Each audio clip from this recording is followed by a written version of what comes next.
Okay, let's start today's lecture. In today's lectures, we are going to discuss about an important topic, that is excitation-contraction coupling along with sliding filament theory. So in our previous lecture, we have discussed about structural details of skeletal muscle. We have discussed about what are the different contractile proteins that are present in myofibril structures. In today's lectures, we will see how these contractile proteins played an important role during muscle contraction. So let's start with the definitions. What do you mean by excitation-contraction coupling?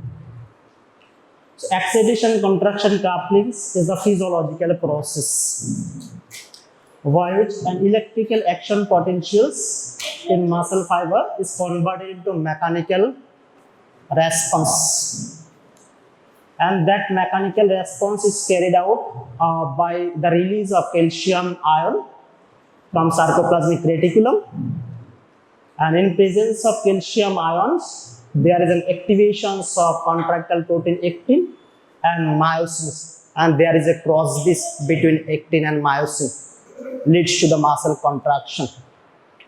So it means in excitation contraction coupling, what are the most important events?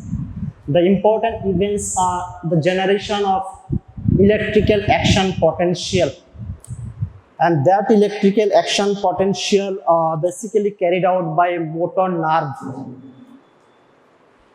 and that electrical action potentials in a muscle fiber is converted into mechanical response, and that mechanical response means the contractions of the skeletal muscle.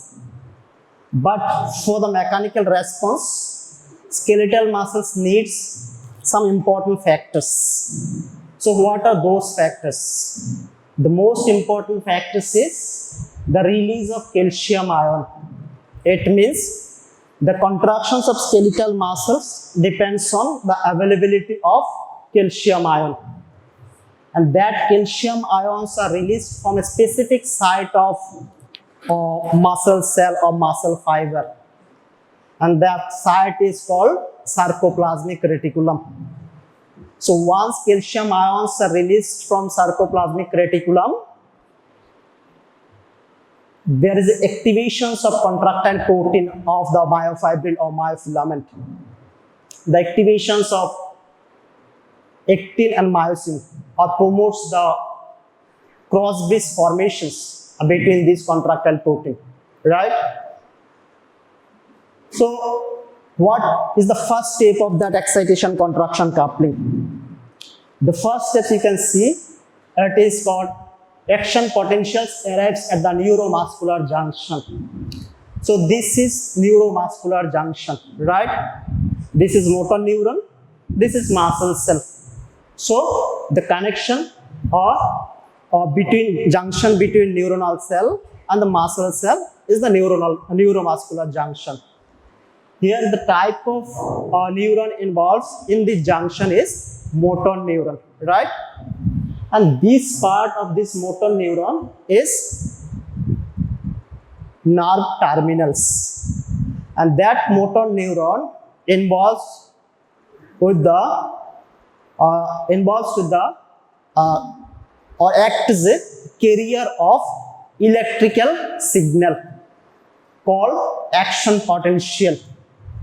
So once action potential reaches to the nerve terminals, there is a changes in the membrane potentials of that nerve terminals, or there is a changes in the voltage difference of that nerve terminals. So due to the changes in the voltage difference or changes in the potential into the nerve terminals, it allows the influx of certain types of ion So what type of ions? This is calcium ion. So this calcium ions enters inside the nerve terminals through voltage gated calcium channel. So these voltage gated calcium channels are present into this membranes of these nerve terminals, right? So this calcium ion or influx of these calcium ions is very vital. Why? Because in presence of calcium ions, there is a vesicular movement takes place. These are different types of vesicles containing neurotransmitters, right? Mainly here it is acetylcholine, right? So once calcium ions enters inside these nerve terminals through this voltage gated calcium channel, it facilitates the vesicular movements towards the membrane, right? And it diffuses, that leads to the diffusions of that vesicles and release of chemicals that was present inside the vesicles. So means release of transmitter into this junction, right? So release of acetylcholine in this junction. Once acetylcholines or transmitters are released into that junction, that transmitters binds to specific receptors that are present into the muscle cell membrane. This is the muscle cell, right? So in the muscle cell membrane, there are some specific type of receptors into which that acetylcholine molecules can bind, right? And that receptors are called voltage gated ion channel receptors, right? These are voltage gated ion channel receptors. Once these acetylcholine molecules bind to these voltage gated ion channel receptors, there is an opening of that channel that allows both influx and efflux of specific type of ions. Here, influx of sodium ions takes place. Key sodium ions enters through these voltage gated ion channels and 2 potassium efflux out, right? So it means this voltage gated ion channel gets activated once this acetylcholine molecules bind with this specific type of receptors, which is called nicotine acetylcholine specific receptor, right? So once the sodium molecules or sodium ions enters inside the muscle cell, there is a changes in the potentials of the muscle cell membrane, right? And that potential changes into the muscle cell membrane is nothing. It is called the depolarization of the muscle cell or muscle cell membrane. If that depolarization is specific enough to become a threshold stimuli,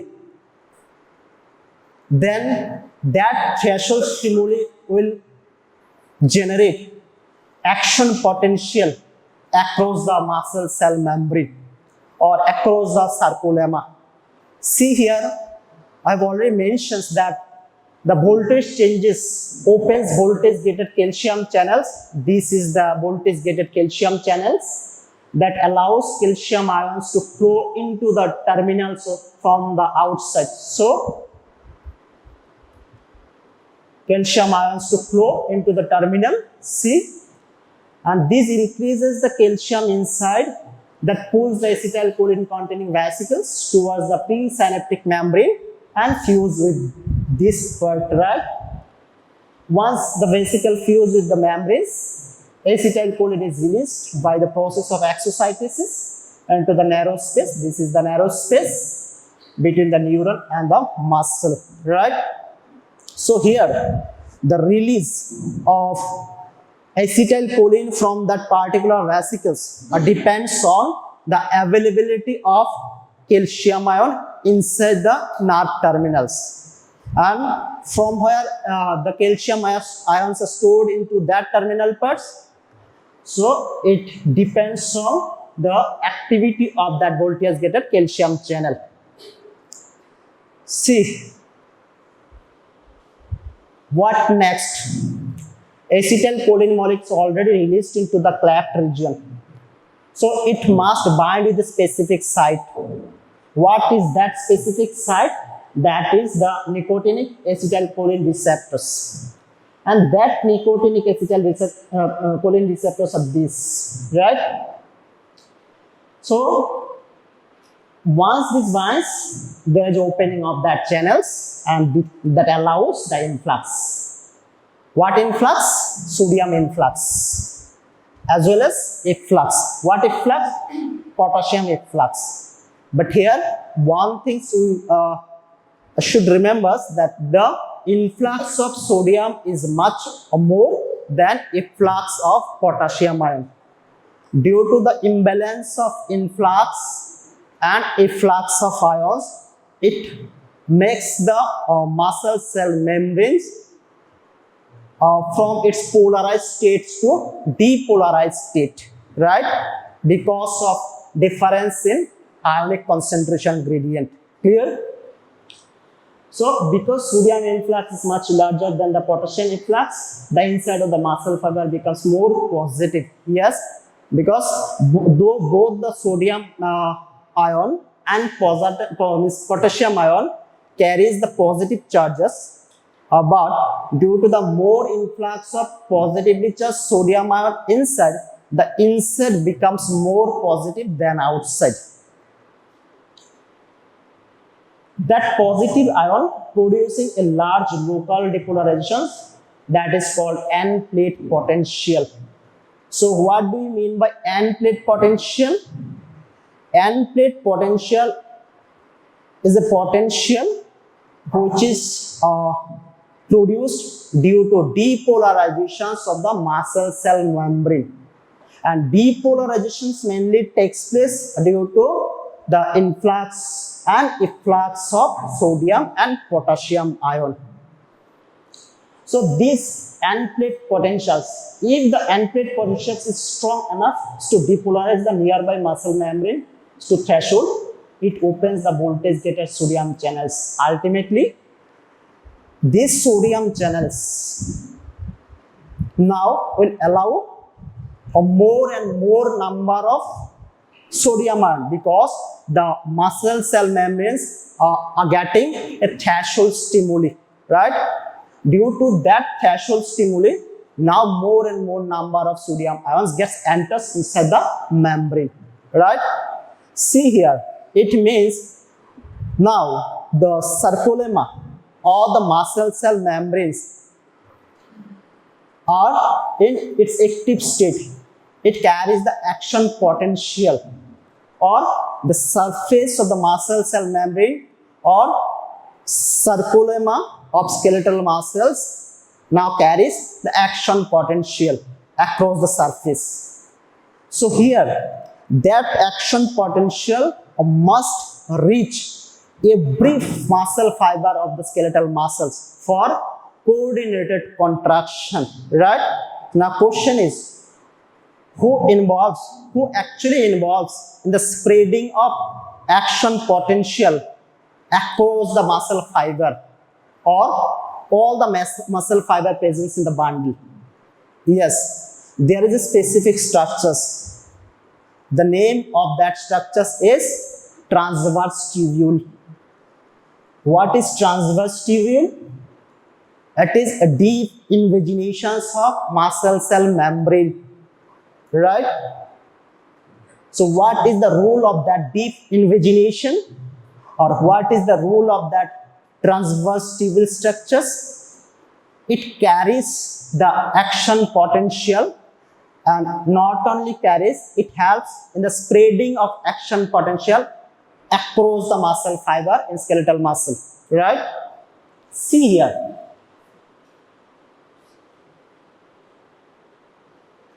it spreads along the sarcolemma, it goes down to tubules, Now, so this is the T-tubule structures. Let's say this is the sarcolemma or muscle cell membrane, and that muscle cell membranes are having a potential called action potential, and that action potential should spread into the whole muscle fiber. So for the spreading purpose, these T-tubular systems played an important role. So what is this? This is the invagination of deep invaginations. Now, what are the other features of that T-tubular structures? Whether only the spreading of action potentials is carried out by these T-tubular structures, or other components also present into these T-tubular structures. Yes, if you see the T-tubular structures, there is a specific type of receptors that are present into the surface of T-tubule, right? And that receptors are called dihydropyridine receptors, which is a voltage sensing receptors, right? It means it easily can detect the changes in the potential or voltage into the T-tubular structures, right? So this is the dihydropyridine receptors that is present into the surface. See here, T-tubules delivers the action potentials to every myofibrils inside the muscles. So once these action potentials spreads all the muscle fibers, means it spreads all the sarcomeres of the muscles or myofibrils. Now all sarcomeres gets activated at the same time. So this is where the importance of T-tubule, right?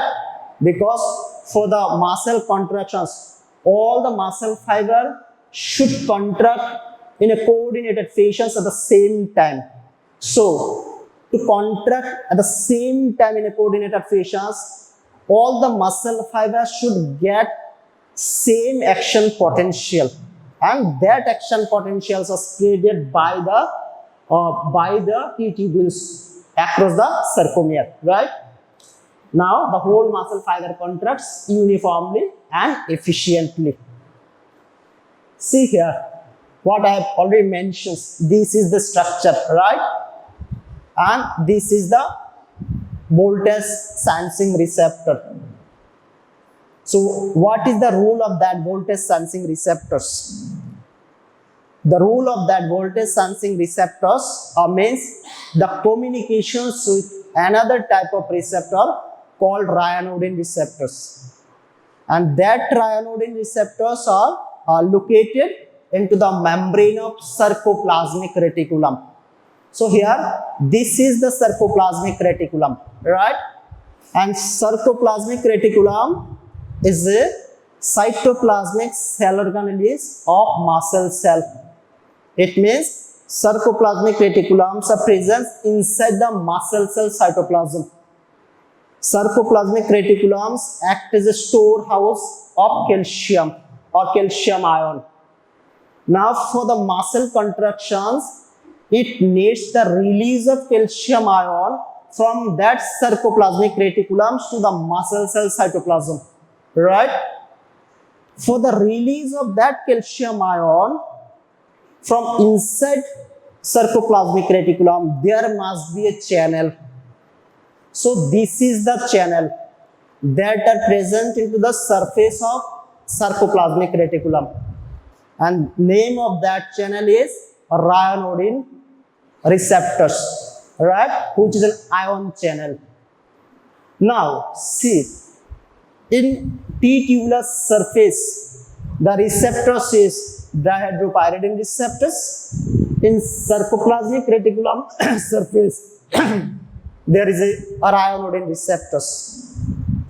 So during muscle contractions, there is a mechanical link takes place between these voltage sensing DHP receptors and ryanodine receptors, right?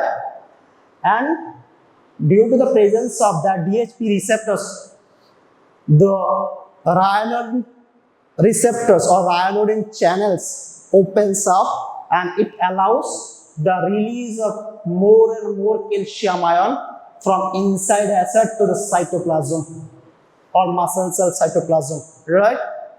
Now here, before the release of calcium, release of that calcium ion, it was present inside the SR. For the contractions of the muscles, the calcium ion is very much essential. So now here's the mechanical contact between this allows the release. Now here in cytoplasm, calciums are available, right? Calciums are available for muscle contractions, but only availability of calcium cannot start the muscle contraction event. There are some other molecules also played an important role in muscle contraction. That are contractile protein. So what type of contractile protein?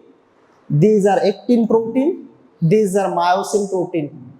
And in actin, there are some other molecules also involved called troponin or tropomyosis that are also equally important for the muscle contractions. See, so when ryanodine receptor opens, calcium, there is a massive release of calcium from sarcoplasmic reticulum into the cytosol. This increase in calcium is the trigger for the muscle contraction. Here, now, what is this structure? What is this structure?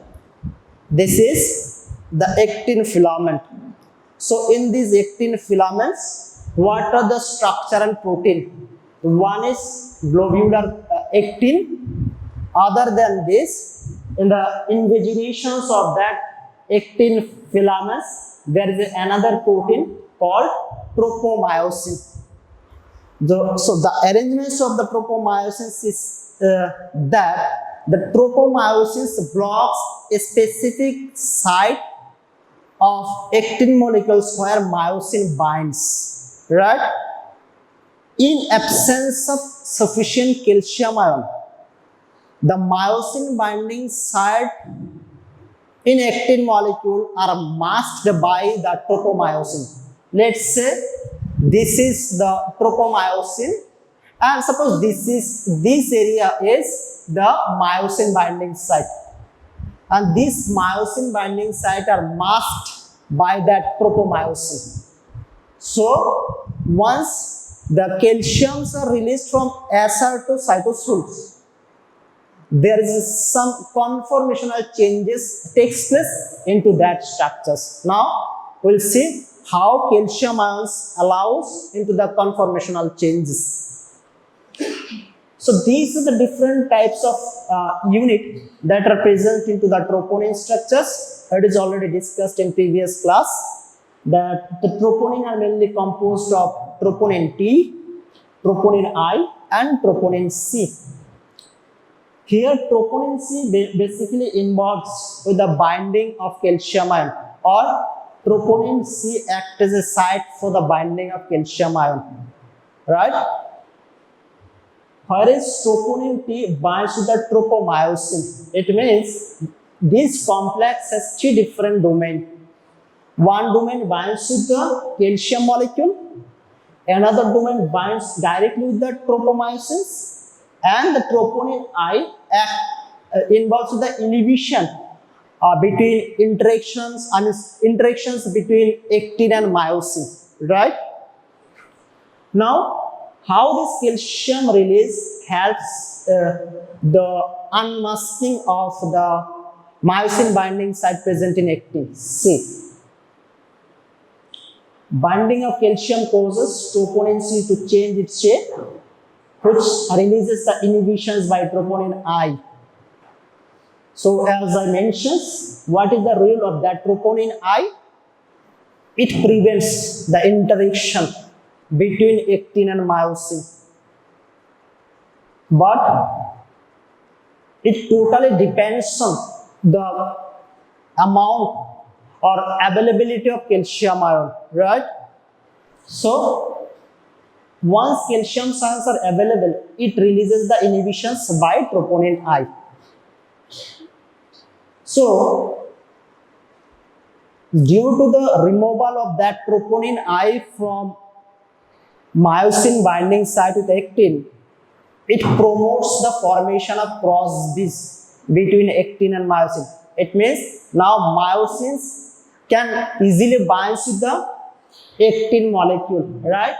So this because of the exposure of active site on actin that allows the myosin head to bind with the actin and the formation of cross bridges. And the formation of cross bridges ultimately leads to the muscle contraction, right?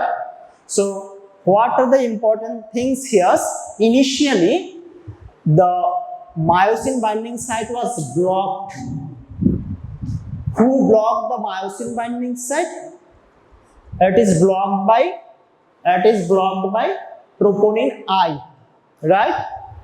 But now calcium molecules or calcium ions are released through iodine receptor from sarcoplasmic reticulum to the cytosol. It means now cytosolic calcium ions is very high.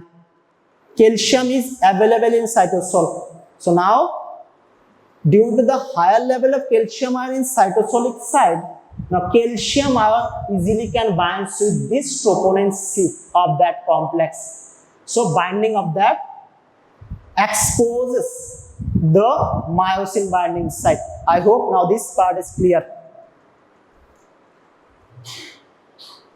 Now, this is what is called cross bridge. So what is the basic requirements for the cross bridge formations? The basic requirements for the cross bridge formations is sufficient calcium ion, then binding of that calcium ion to the troponin C, unmasking of actin so that myosin can bind, then only it will allow the formation of cross bridge between actin and myosin, right? Now, after the cross bridge formation, after the cross bridge formations between actin and myosin, the actin molecule slides over myosin, right? The actin molecule slides over the myosin. The sliding of actin over myosin is called the power stroke, right? Now we'll see how these power strokes are generated, how ATP molecules are involved with the generation of power stroke. See here, this is called as cross bridge cycle. This is the first step of the cross bridge cycle. So here this is the myosin molecule, right? And this is the actin filament, right? So as we have seen in the structures of the myosin, it has a specific tail and it has a specific part called head portions. And head portions contains the ATPase binding site or myosin ATPase binding site, as well as it contains the ATP binding site, right? It means this portions is the myosin head, right? In this myosin head, there is a specific site for the binding of energy molecule, binding site of ATP. So at the initial points of cross bridge cycle, there is a hydrolysis of ATP molecule, right? It means in this part, now the thing present is inorganic phosphate and ADP, right? Means ATP molecules gets hydrolyzed in presence of ATPase enzyme, right?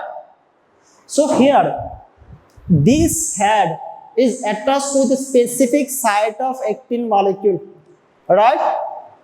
Specific site means the binding site for myosin. So once this binds, once these head molecules binds to these portions or this side of actin molecule, immediate after that, there is a release of inorganic phosphate from that head portions of myosin molecule. So the release of inorganic phosphate allows the myosin head to rotate, right?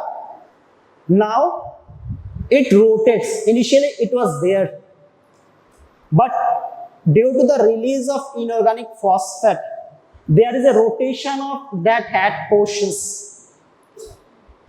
That is called the generation of power stroke, right? It means the power stroke allows the myosin head molecules to rotate, right? Now what remains into the myosin head? That is ADP attached to this, right? Now that rotations of myosin head pull the actin molecules.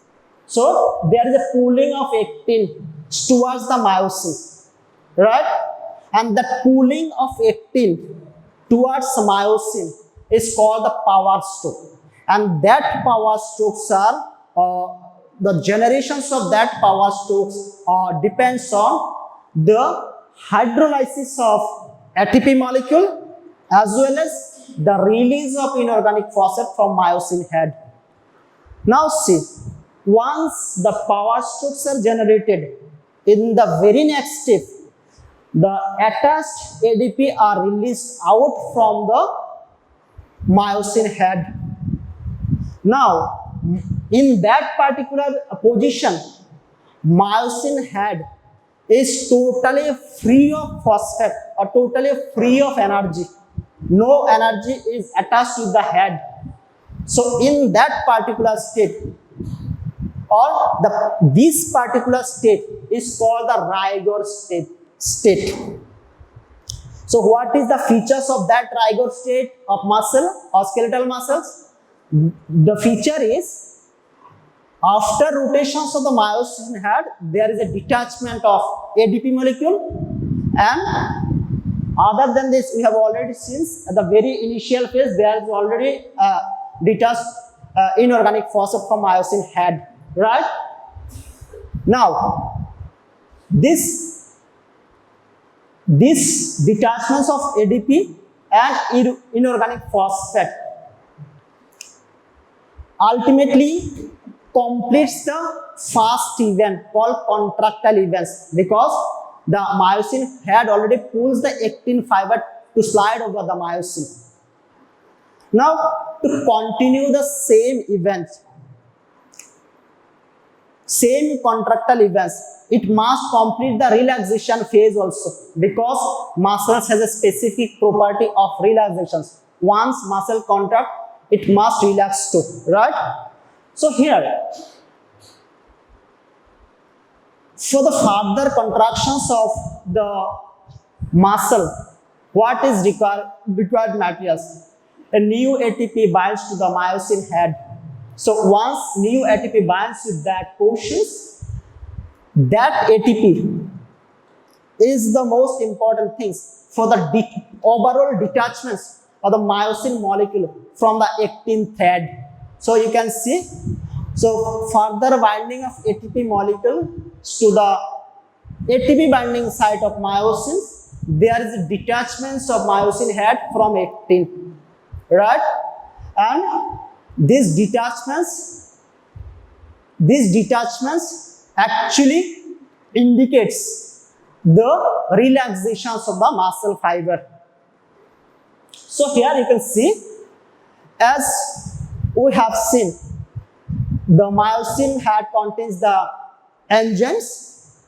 So that if the enzymes are available to that particular heads, again there is a hydrolysis of ATP, they will form ADP and inorganic phosphate, and that ADP and inorganic the myosin molecules containing ADP and inorganic phosphates will bind again with the binding site of actin, and the cycles will continue.